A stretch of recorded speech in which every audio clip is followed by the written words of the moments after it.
some of you guys to jump on in chat. I know it usually takes a few minutes because we got to get it tweeted out and get everybody set up. But we're going to be doing these most days, basically before lock a few hours. But the problem is the locks are changing, so we'll get a regular time settled in for you. But in the meantime, lots to be excited about in the sports betting and DFS world. We've got some great sports going today. We got the NBA back. We got golf going today. We've got MLB games. Sheets, it's a good time to be alive. Yeah, wait. It's a good time to need an intern to do like 70% of the stuff I have to get done. You ain't kidding, man. During March and April, there's no sports, there's no this, no that. Stable focus on my business, and now all of a sudden it feels like it all came back just in like 2 seconds. So it's everybody's got to be prepared. Everybody's got to be able to react. Everybody's got to zig. Everybody's got to zag. Everybody's got to be ready to go. So I was caught a little bit off guard, but I will regain my energy and my momentum very, very quickly. Yeah, man. Zig, everybody's got to zag. Everybody's got to be ready to go. Oh, sorry about that. I got a little feedback there. All right, so we're going to do this. Let's get into each game by game. First, I want to let you guys know if you enter the code MLB is back for 20% off of all BetQL subscriptions. These guys crush it. They give you the 4 or 5 star bets, and you just basically don't even need to know, and you can just make money. You're not going to win every single night, but a majority of these guys just crush. I'm just making sure that everybody out there knows. So I'm just retweeting this real quick so we can get some people in the chat. Sheets, let's talk about the first game. I've got a sort of a breakdown of each game. Can you see my screen right now? No. Oh, okay. Well, I've got my screen up. If you want to take a look, I believe we have it. It should be up now. Yep. We're just going to go game by game on this order so we don't go, across any paths of anything different. Let's start off real quick. I'm just going to get your thoughts, on the early game, even though it's not going to play into our slates. Did you have a chance to look at all on the Nationals Blue Jays game or the Reds? Yeah. I mean, so I actually did, and I don't know why maybe it's because of the Reds. I don't know why I always seem to find Luis Castillo not available for main slates. He's really, really good. He's a really good pitcher, and I like both the pitchers from that game more than let's say the other game. When I first looked, I didn't even realize that Hyun Jin Ryu was even on Toronto until a couple of days ago. But I think that the Cubs-Reds game has the 2 best pitchers, and I think that game, rates to be more of a pitcher's duel. So I actually did play some of the early slate DFS-wise, and those are the 2 pitchers that I opted for, both on FanDuel and on DraftKings. I played more of the offenses in the Washington and especially on the Toronto side. All right, well, that's nice to know. I really didn't touch those games at all. I didn't play the early slate. I didn't play any of that stuff, but yeah, I think that's pretty good stuff. We're going to get to the main slate in just a minute. I didn't introduce all those games the way I'll go through all the rest of the games, just because I just didn't have a strong enough take. But we can leave it at Sheets as best we got. We are going to get into some of the favorite plays of BetQL as we go along too. One thing I do want to mention is that the Yankees, that we are giving this away as a 5-star play at the Orioles, which is obviously something that you want to hear if you're playing DFS, because if you're not playing Yankees today, you're probably doing something a little bit wrong. I don't know. I can't find a way to avoid them even in tournaments. So I just go in different ways in my construction. But yeah, the Yankees, it's funny because it's such a huge favorite. You never love to do that on the road, but it's really hard not to just see how the Yankees win this game. Right now, the Yankee stack, we got projected at 6.42 runs. I mean, it just seems like an easy spot to attack. And I think that, I would take the Yankees, and I honestly think I would consider the over in this game. Sheets, how about you? Does BetQL, they like them on the money line or the run line or both, or? They like them. Let's see. We've got it at. Looks like the money line. Straight up, yeah. I feel like they should. What are we laying with half? Like 250? I mean, it's minus 255. That wasn't bad. That's not a bad guess for someone that doesn't even have it in front of them. Oh yeah, I thought you could see my screen. My bad. No, it just. Oh, there it is. It'll come and go. That he's trying to do a good job. Yeah. I mean that certainly makes sense. I mean, Baltimore is John Means is I don't know. I mean, he's had some flashes. He's been okay. Hasn't been that terrible sometimes. But certainly against the Yankee lineup, he's going to struggle. And the Yankee side, I mean, J.A. Happ, he's always – I don't know. I have other guys I feel more confident than J.A. Happ. So I guess that's why the line is only 255, I suppose. Yeah, I mean, I'm not much of a chalk guy in general. So, hey, BetQL knows more about this than I do. But it's certainly a good matchup for the Yankees hitting-wise. I knew that the Yankees are going to be ready to put a lot of runs on the board. So unless Baltimore can decide to go off on J.A. Happ, I think the Yankees are probably a pretty good bet. Yeah, and we've got, we've got the bullpen of the Yankees is obviously much stronger. There's just a lot of things to like about the Yankees in general. We got John Lowe just popped in on Facebook chat and said, who do we like on Washington or Toronto? Yeah. Can you go ahead and fill him in on who you liked again?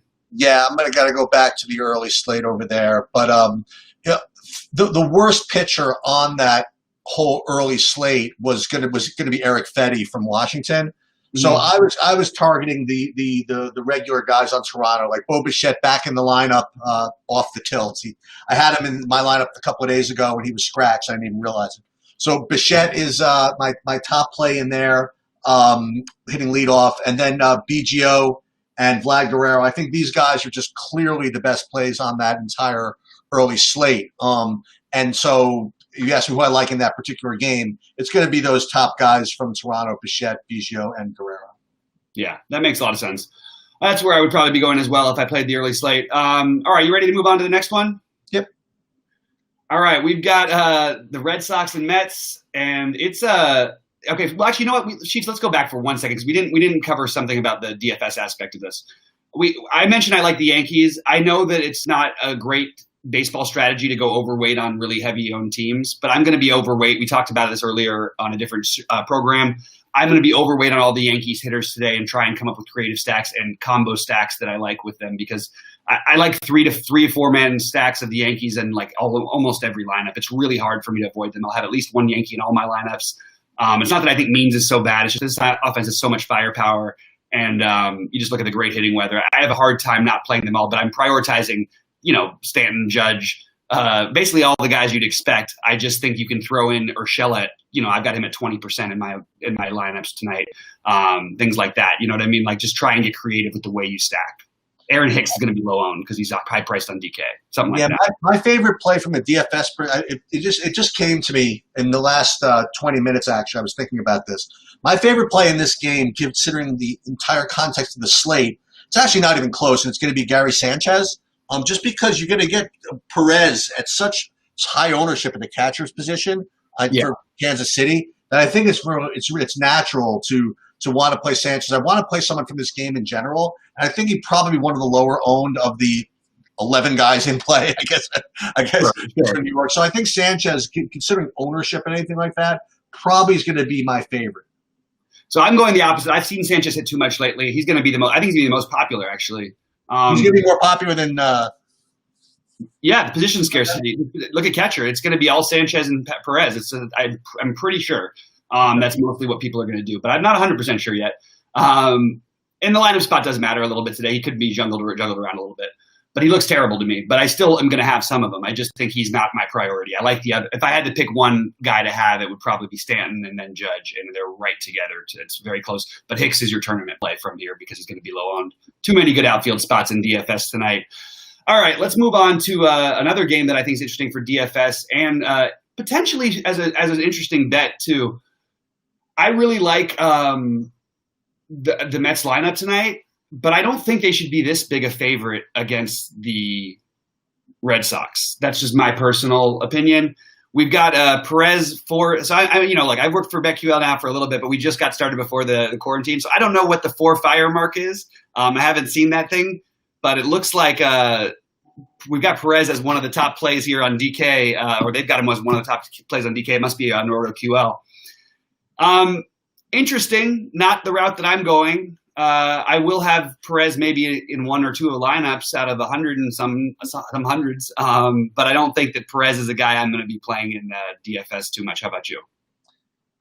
Yeah, it's so funny. I did my own work before our first show, and then we did something, and I was starting to think about other things, and I was talking about the Gary Sanchez thing, and I was so into the Gary Sanchez being a low-owned guy, and then you reminded me that from position scarcity, if a lot of the ownership's going to go with him and Perez, and if that's the case, then Wilson Ramos at freaking catcher would probably be.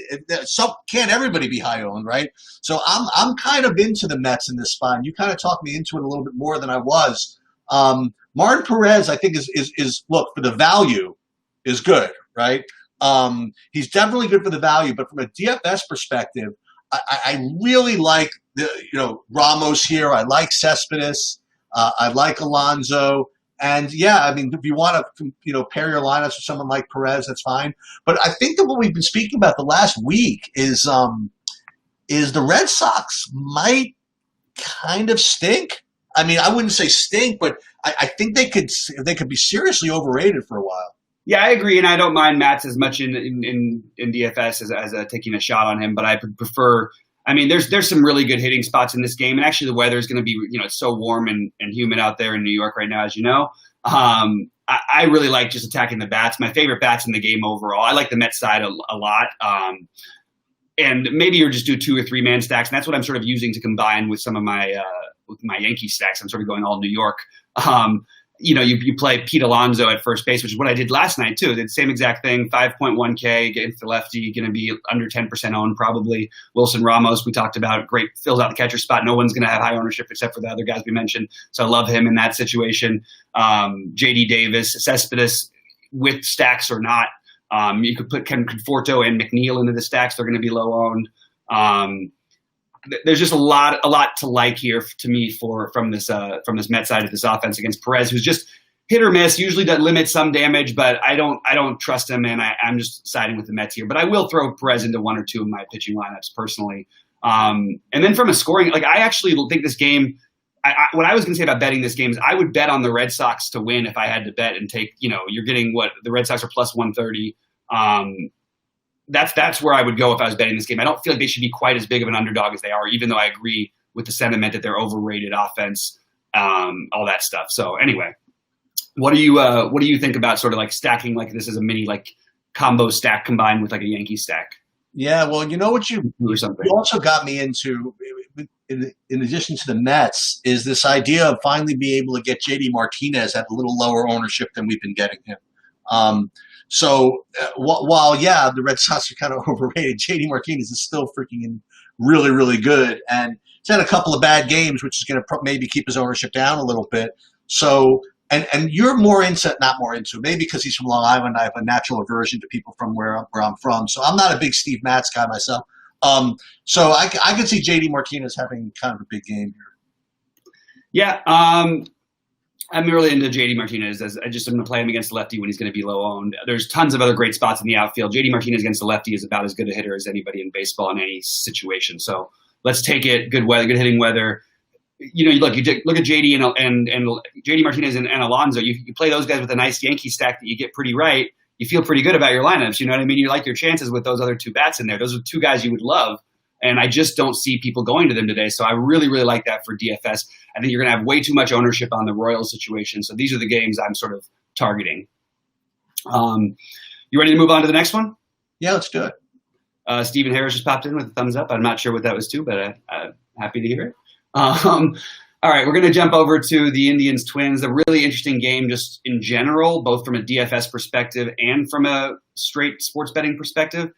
We have basically it's pretty close here in terms of odds, but it actually changed since I had my earlier notes, not the notes that I was going for the BetQL show. But yeah, the Twins plus 100. So the Twins minus 120. Excuse me, Indians plus 100 basically, and you have an 8.5 run total with 2 pretty good offenses and one pretty good offense and 1 excellent offense, potentially the best in baseball. But also facing one of the guys who's been the most unhittable, was one of the most unhittable so far of the season in his first start. And also is probably the best pitcher on the slate. So first let's get into the straight betting. I don't think I would touch this game personally. If I had to make a bet one way or the other, I would probably lean just with Bieber, but I don't really want to make a bet on this game. I would leave it alone. How about you? Yeah. So I would have been, interested in going against Bieber if it was someone other than Minnesota, if that makes any sense. I mean, I'm a really big believer in fading guys off of ceiling performances for betting perspective, just because I think that people just the line usually reflects their most recent performance, and baseball's kind of rough. And when you're a pitcher, also you put up a real big ceiling performance, it's kind of tough to back that up. Mm-hmm. So I would actually prefer if it was a less popular, team they were playing, you know what I mean? But the fact is that Minnesota does have a really, really good offense. So I'm kind of with you with respect to, I would probably avoid the game from the betting perspective. I think it's a really good game. You know what I mean? I think that you have two good pitchers, two good offenses, and, so sit and watch it. You know what I mean? If you don't feel like watching anything else on TV, I really don't think there's much of an edge from a betting perspective on either side. Yeah, I agree. I do think there's some great plays in DFS that you're going to get low owned because of these great pitchers. And honestly, so I want to start off with, I do like Bieber. He's going to be in, I'll probably have about the field in terms of DFS with him. I think Berrios is a guy who you might want to take a shot on here. You look at the bottom of the Cleveland lineup, it's a little bit less scary, but once you get past the top five, and Berrios is, deceptive enough. I wish his K rate was higher. It would make me feel a lot better about that. And there's some strikeouts at the bottom of that lineup, but not quite as many as you'd love. I don't know. I'm sort of iffy on Berrios. I'll probably end up with like 15 or 20% of them, but I'm sort of considering maybe playing him in one of my, honestly, what I'm considering is playing these two guys together in one of my big buy-in lineups and seeing if I can get away with it. But I don't know that I'm going to end up going with it. And, look, I'm going to look at the weather real quick out here, and we don't see these teams with these run totals very often, so it sort of really does jump out at you. This would be like, I don't know, it just doesn't happen. You got 80, what is the temperature? 80 degrees?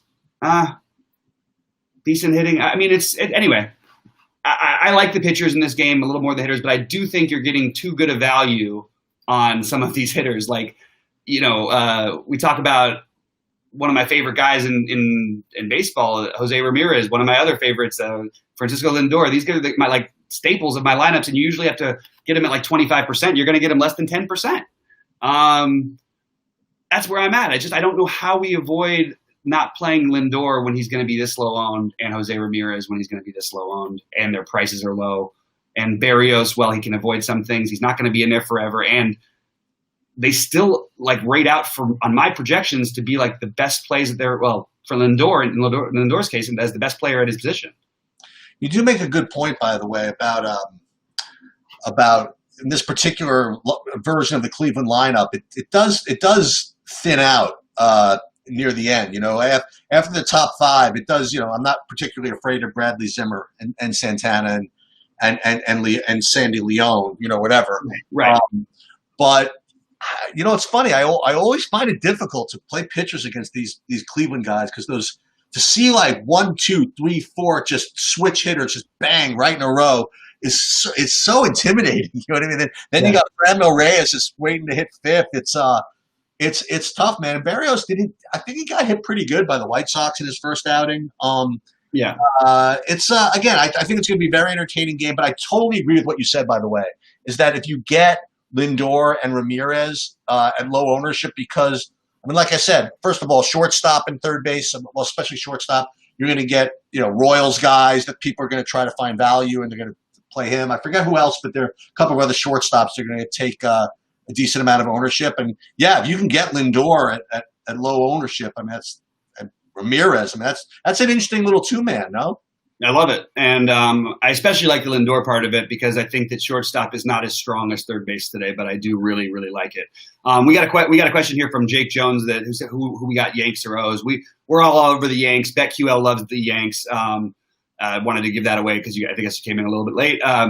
We got Klein25. Klein, what's up, man? He's on Periscope, and he says he agrees about Lindor, which I appreciate, and I think that it's a really strong play in GPPs tonight. I think you're just you see all these guys we've been playing at 30% ownership, and they're getting 10%. And the pitching matchup with potentially just 2 or 3 at bats, probably 3, but is not enough of one. It's not a huge enough edge to just avoid these awesome hitters. So that's where I'm at. I think we're pretty clear on this game. I think we're gonna have a lot less interest in the next game from a DFS perspective, but that's just my guess. Yeah, and that's the way it goes sometimes. Sometimes you have these good, with all sports. sometimes good games for DFS are not good games in real life, like all the Nuggets games, like for example. Yeah. I did want to point out one thing about this, that we do have Cleveland here at BetQL. They've got it as a 3-star bet for Cleveland. Really? So yeah, and I sort of like that too. Like I said, if I had to lean one way, I would lean with Bieber, just being the better pitcher. That's basically what I bet on. And Berrios might even be close to as good, but he just hasn't. He looked really bad at the first start of the year, and Bieber looked really good. So maybe we're letting it sway our ownerships too much. Maybe we get a little bit more Berrios. But overall, the strikeout upside just of Bieber is just so much higher. But to betting on the Indians, it makes some sense. I mean, I called it up on my screen here. We've got as a 3-star here, BetQL, and I think that's a fine bet if you want to make it. Again, I'm going to bet on this game. I do feel a little bit more encouraged. I think that the run line should be a little lower, so I don't mind it. But we will move on. Let's get over to the Rays and Braves, which is a game I just am finding myself less and less interested in as the day goes on. And Sheets, what do you got for me here? Yeah, I have to tell you, I'm very glad of my schedule for today because actually after this, I'm running off and playing golf with my son. I'm playing 9 holes with my son. I'm squeezing that in just before I go back and finalize my lineups before the slate's lock. And I'm kind of glad that I'm getting out of here and I'm going to stop analyzing these things because the more and more I look into these slates, the more I just kind of spread out and change my mind and go off in the tangent. And if I look at this freaking Tampa Bay Atlanta game one more time, I'm probably going to end up playing it. You know what I mean? I just don't want to do it from a DFS perspective. But each time I look at the rest of the slate and where everybody's going to be gravitating, I just look and I'm like, you know what? Maybe this is the deal. Maybe you're supposed to take one of these unowned middle games and play Atlanta, play Tampa. I mean, I see the over-under is only, 8.5? I don't know, man. You tell me you like Max Fried and Ryan Yarbrough or whatever it is. I think they both freaking stink. He's a good pitcher. What's that? He's a good pitcher. We'll see. What are you seeing? He's already been a good pitcher. What do we want from the guy? Like, he's been a good pitcher. He's not a high strikeout pitcher, but he's a good pitcher.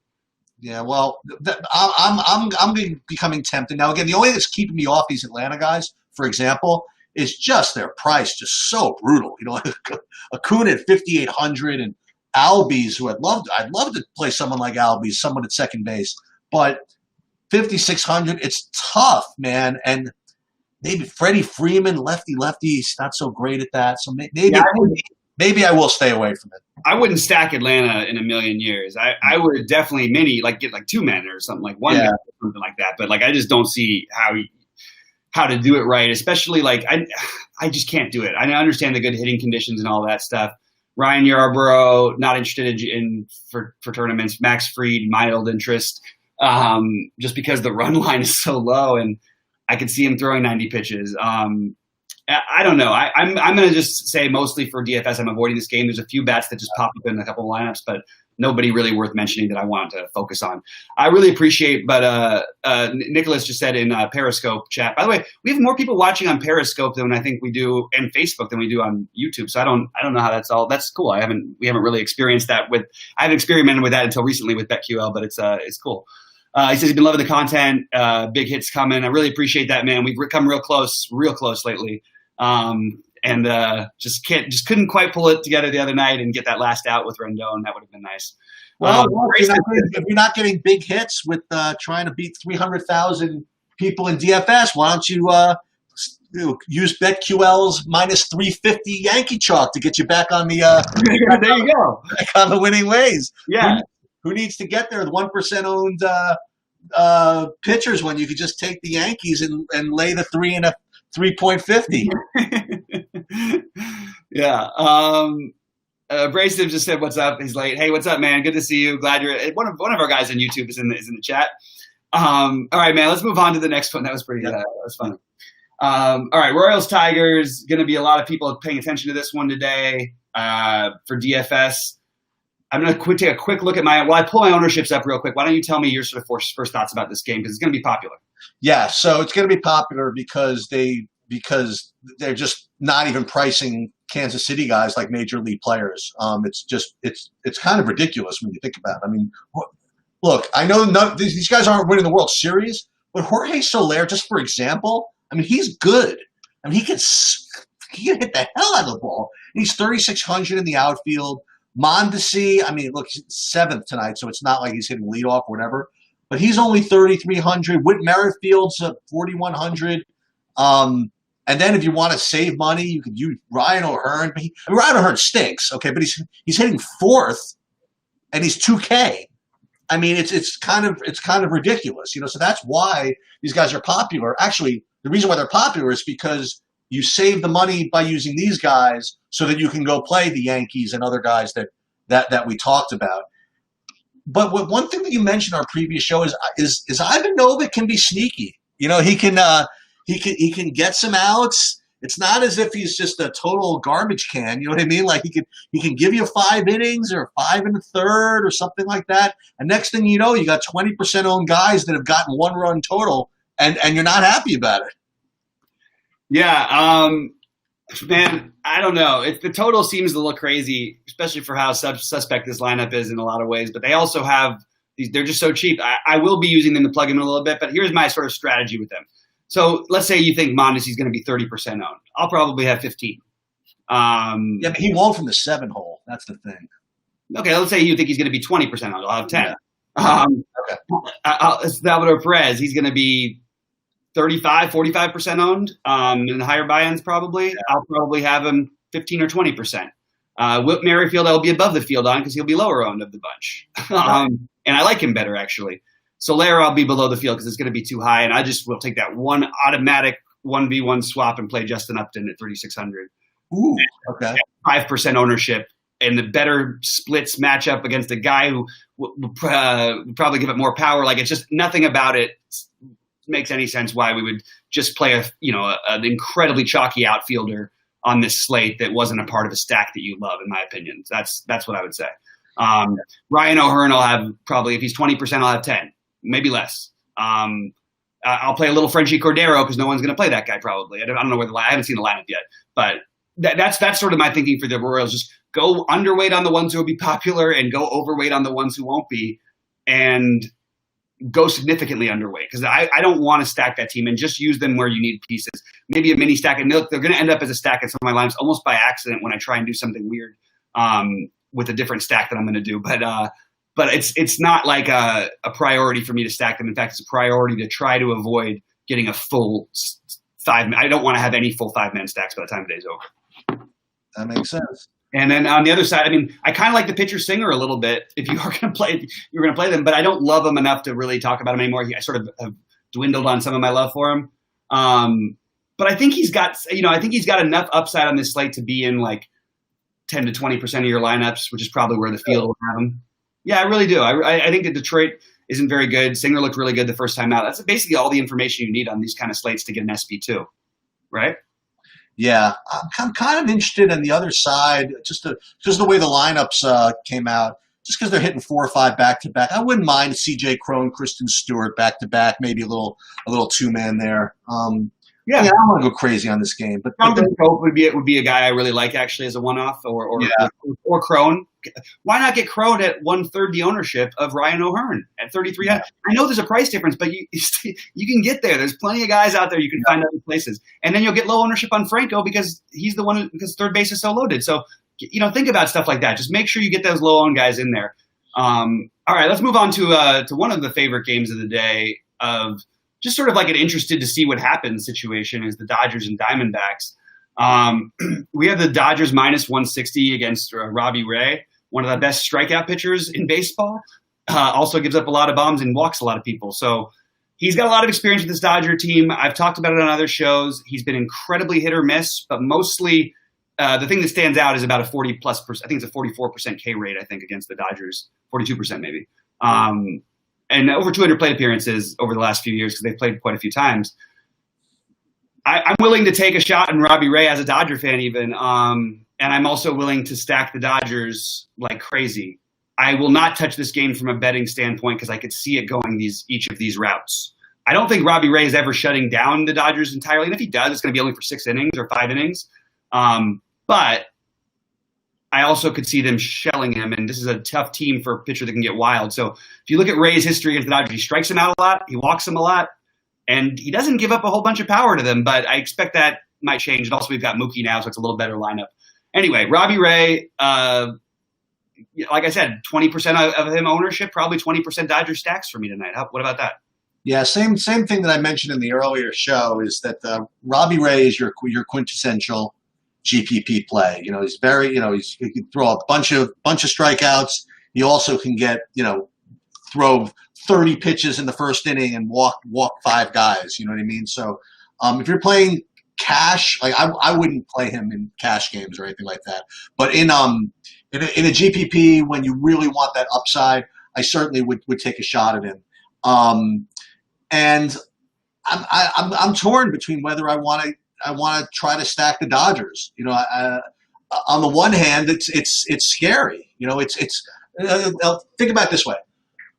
You tell me he walks a lot of guys and he strikes out a lot of guys. If you want to stack the Dodgers, do you want to get walked?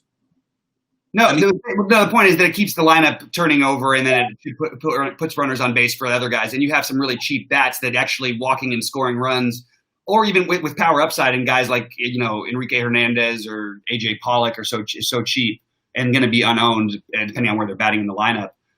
It just seems like, and this team has so much power, it just seems like you could do it anytime. But I think more like a 3-man stack. Like that's sort of where I'm sort of finding a sweet spot. Maybe one of the lefties and Mookie and Kike or Pollock, something like that. That's sort of the route I'm looking at.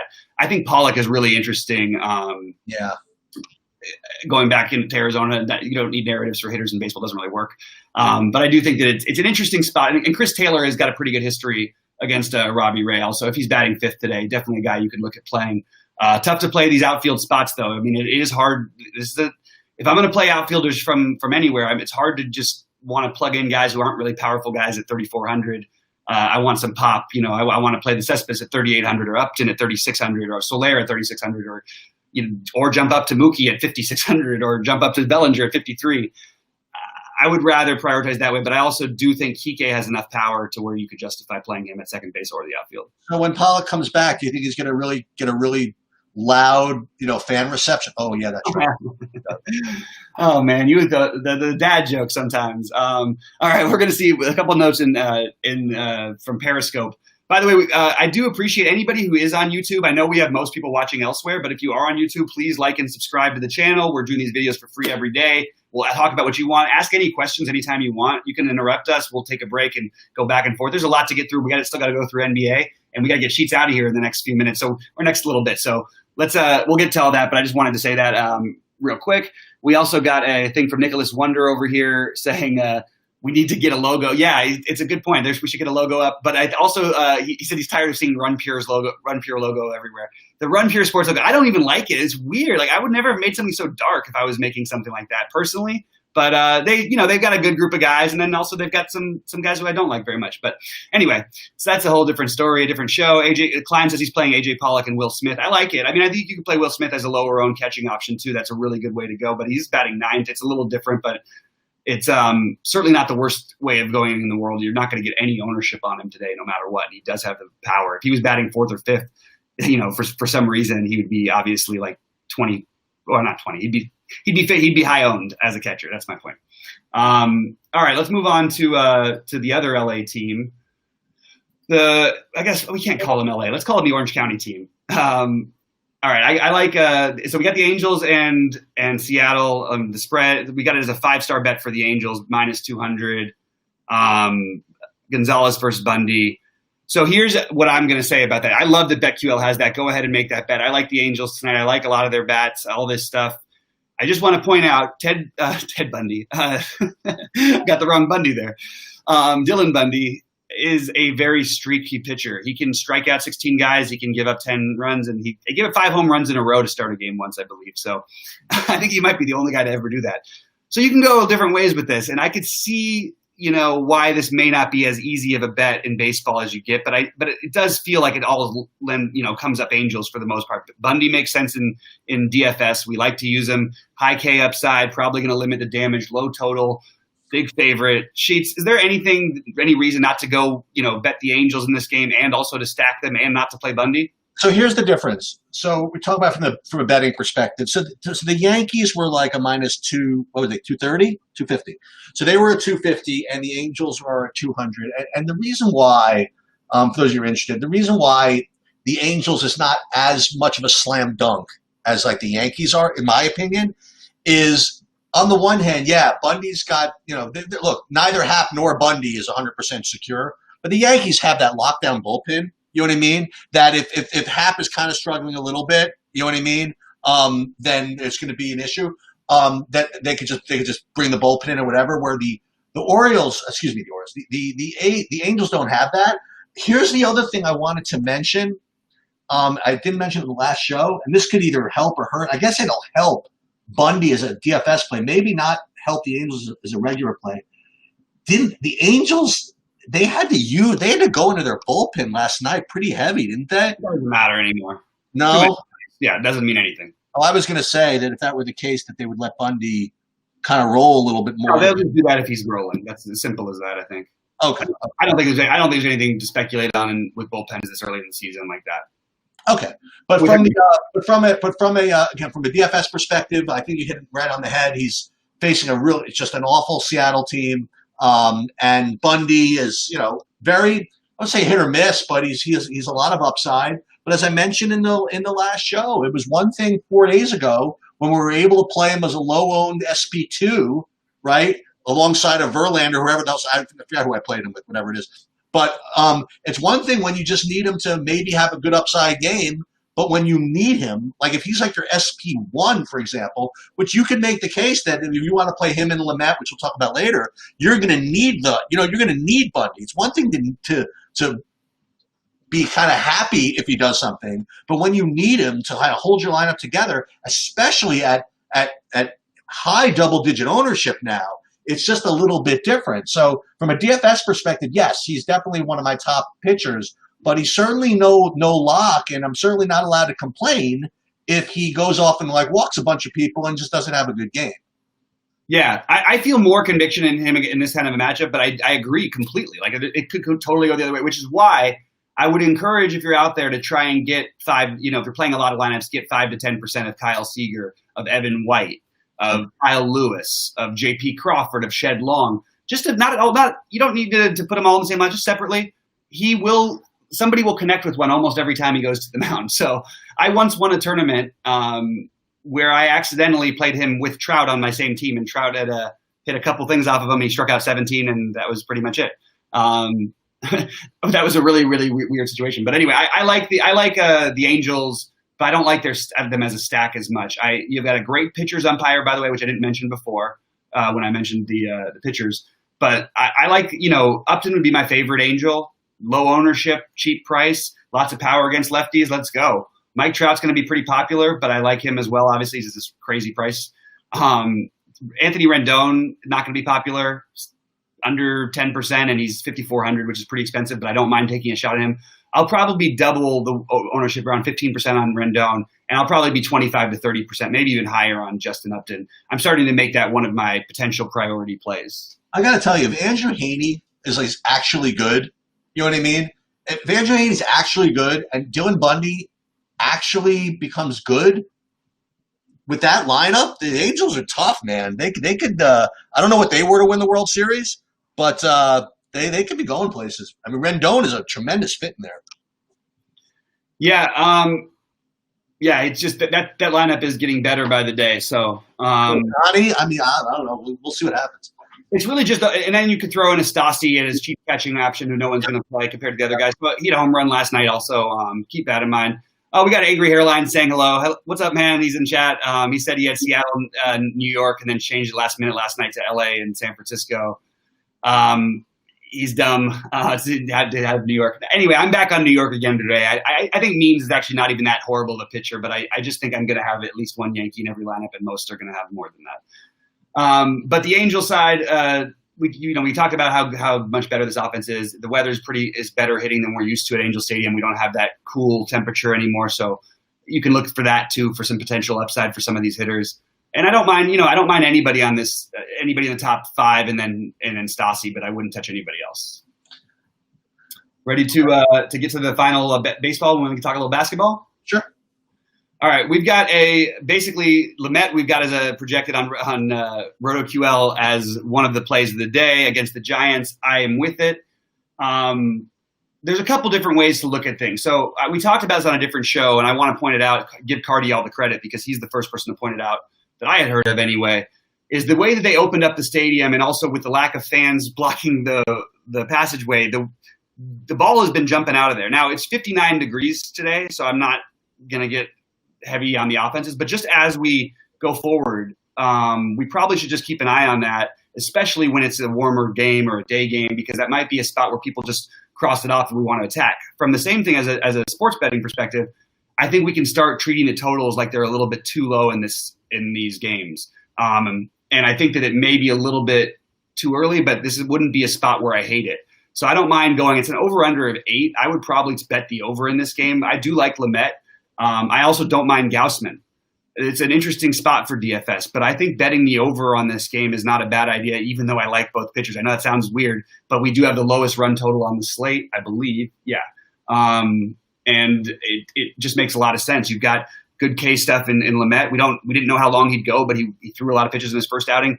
Gausman probably only goes between 4 and 6, but has K upside, and could potentially he'll come in after the starting guy, so probably he could be in line for a win. It's an interesting DFS game. What are your thoughts on the straight betting that I'm talking about, and then sort of the game overall? Yeah,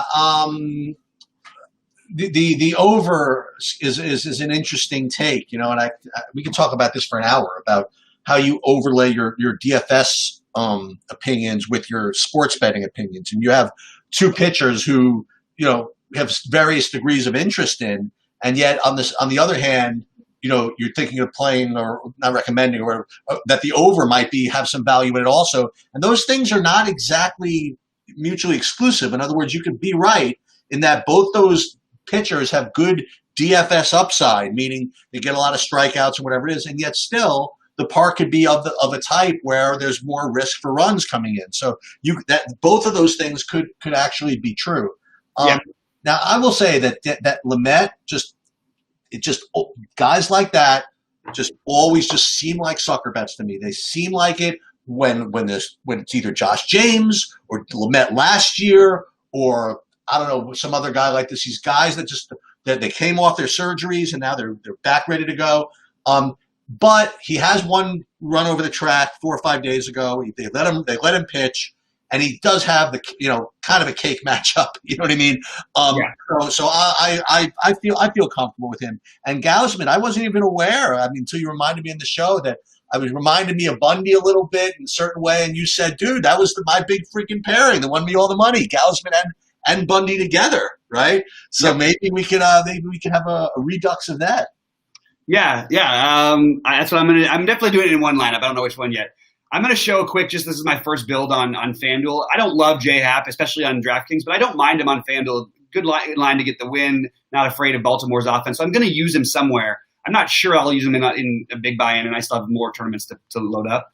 But you can sort of see sheets, and I'm actually curious if you can see my build. I don't know if they show that when they show the screen you can see it, but if you take a look at my build, I'm just sort of curious to your thoughts. And I tried to differentiate in a few spots, but you see I'm still using a chalky stack, but I found a way to be different. What do you think about that?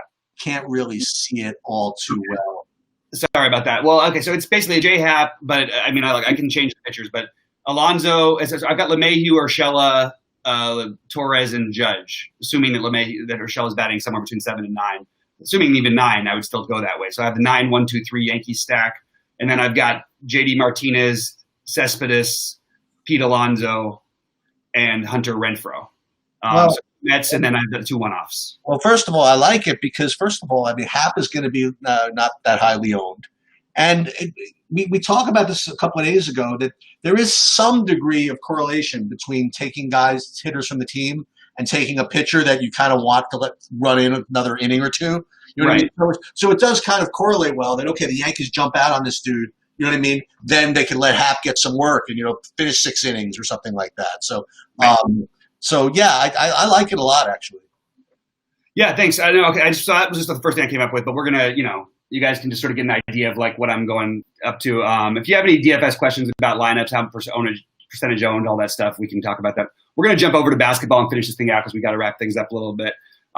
Sheets. I'm just going to go back to the screen real quick and pop up my my basketball thing. I'm sorry, it takes a second between screen shares for it to work. All right, so we'll start off with the first game, but I'm going to have to get my my numbers together first. So give me one quick second. Sure.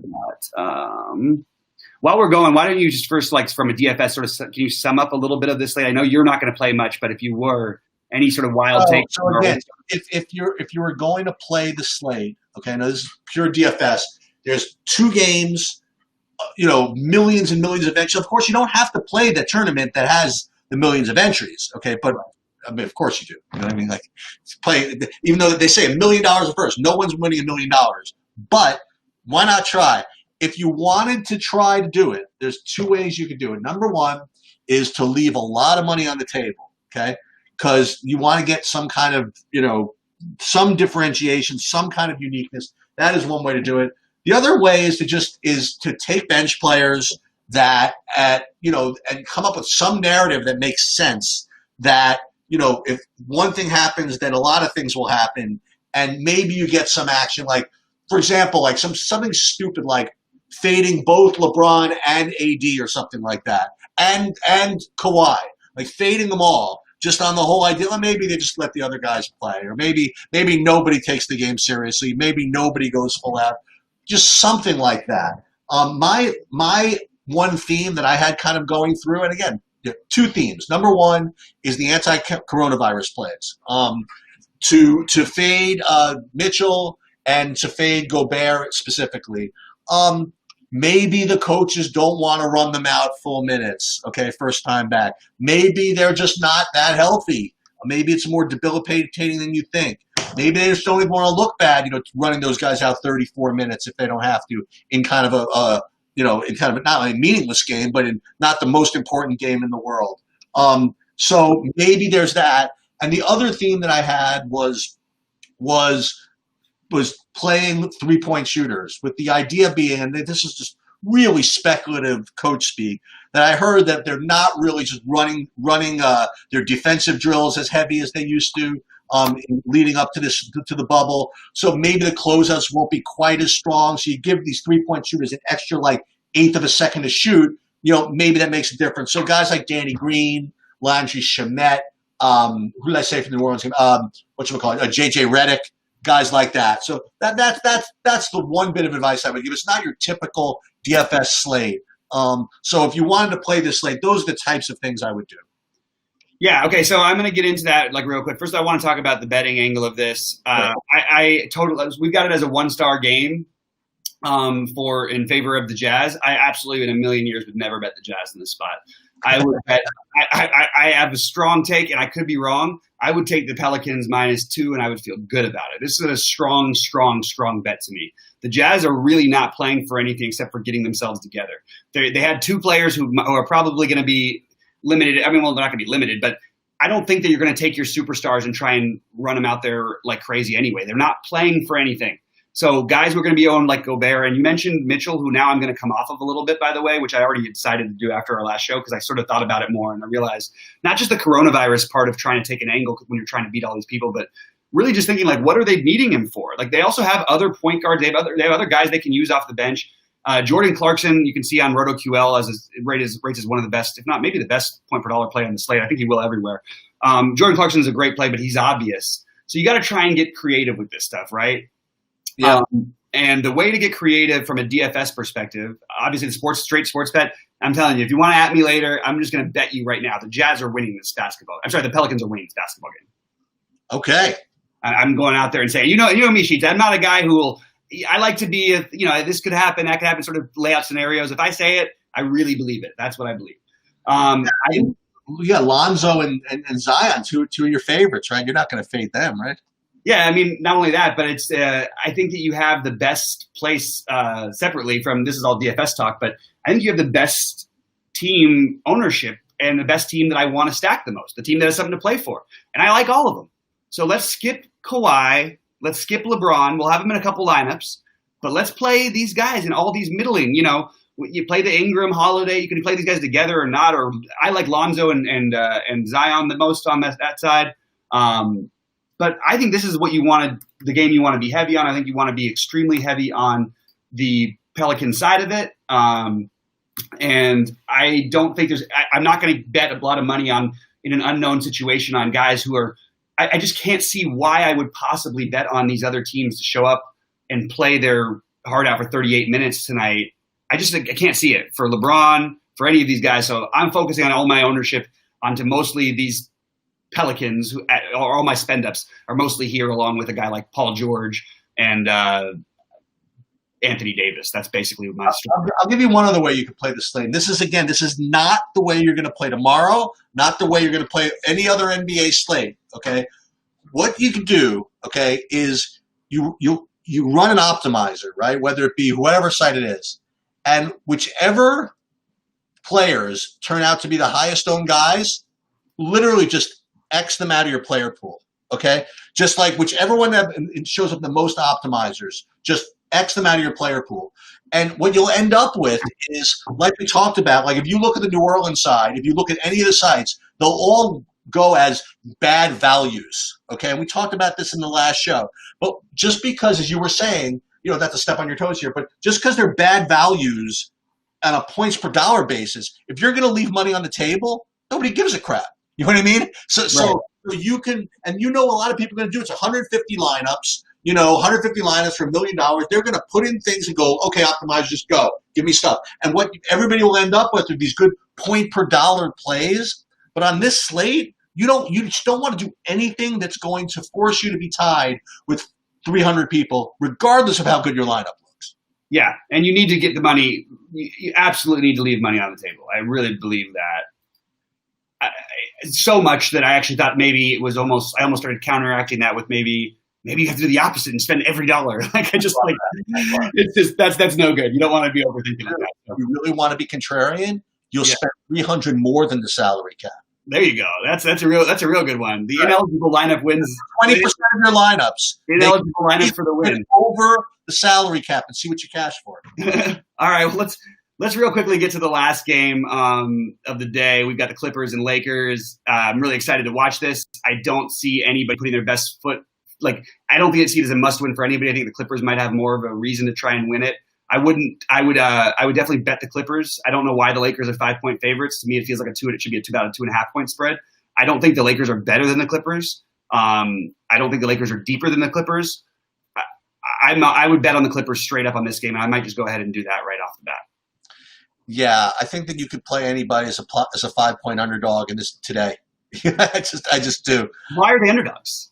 Somebody has to explain this to me. If we're calling them basically the same team, then there's no such thing as home court anyway. Not that there ever is for the Clippers, but against the Lakers. But look, why are we calling them underdogs? Can you explain it to me? I don't know. I honestly can't understand it personally. Yeah, well, I'm glad I don't bet sports because what I would do is if I saw this, I'd probably just bet the Lakers. Because I'd be like, why can anybody be a 5-point favorite over anybody? Then I'd be like, there's probably got to be a reason they'll win by 30 or something like that. But why are they? I think that I think a lot of it's in the name and brand and LeBron and all this stuff. I don't think any of it has to do with actual basketball analysis. I really don't. What this means, by the way, okay, we can talk about home court another time, is that since everything's a neutral court, you're saying that if the Clippers were at home against the Lakers, they'd be like a 1-point underdog, which is just not the case. I mean, with Paul George and what's his name back, I mean, yeah, I agree with you. I think they're equal teams. Yeah, I think the Clippers 5 points worse, right? I'm a Laker fan, obviously, and I think they're close, but I think the Clippers are actually a better team. So this game, from a DFS perspective, I already said it. Just skip LeBron, skip Kawhi. Sounds good to me. Look, they'll be in some of my lineups because I'm playing a million of them. But I will reiterate my two thoughts in this game. Would be JJ Redick and Danny Green. I think that they both have decent upside. From this game would be Danny Green. With Avery Bradley now not playing or whatever, I think that Danny Green's minutes are very, very safe. I think that he could just, hang out in the corner, shoot threes. And if you want to be a zillion people, hey, he's 3,500, let him hit 7 threes or something like that. That's a nice way to do it. Yeah. I think it's a good call, actually. I like Danny Green as well. I'm not going to play the big guys, as I mentioned. That's pretty much my strategy for this. I think Paul George is the must play. And I think that they pointed out a great thing that I really like. On FanDuel, you should be punting at center, I think. And I think you should be doing it with Zubac. And that's what we've got for RotoQL here as one of the fire plays of the day. And I love Zubac. This is a perfect situation. They don't need to go all out. And he's going to play his old team. And he's familiar. And he's comfortable. He's already had good games against them. Like, I just think this is a great play. And you're going to get lower ownership on him than you should. So, you want to punt at center? Yeah. Why don't you go to your Tony Bradley?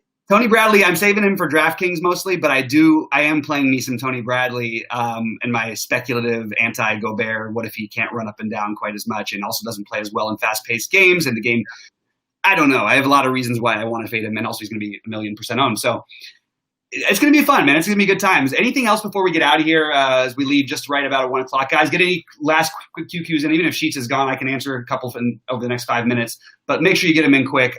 Sheets, any final thoughts on both slates or what's going to happen tonight? No. It's just so much going on. After 3 shows today, I think I'm pretty much done. Yeah, I'm done. He's done with DFS forever. We just got rid of him. No, all right, guys. Well, I'll take my strong takes. Will be that the Clippers and the Clippers and the Pelicans both win tonight. So you can run a little parlay action on that one. It's weird now. I'm gonna have to root for the Clippers though. I'm a Laker fan, but all right, whatever. That's sort of my take, and we're gonna have a lot of fun playing a lot of DFS tonight. So any other thoughts? Hit us up on Twitter. Hit us up in chat. I'll be here for a few more minutes. But with all that said, guys, thanks a lot, and we'll see you later. Good luck.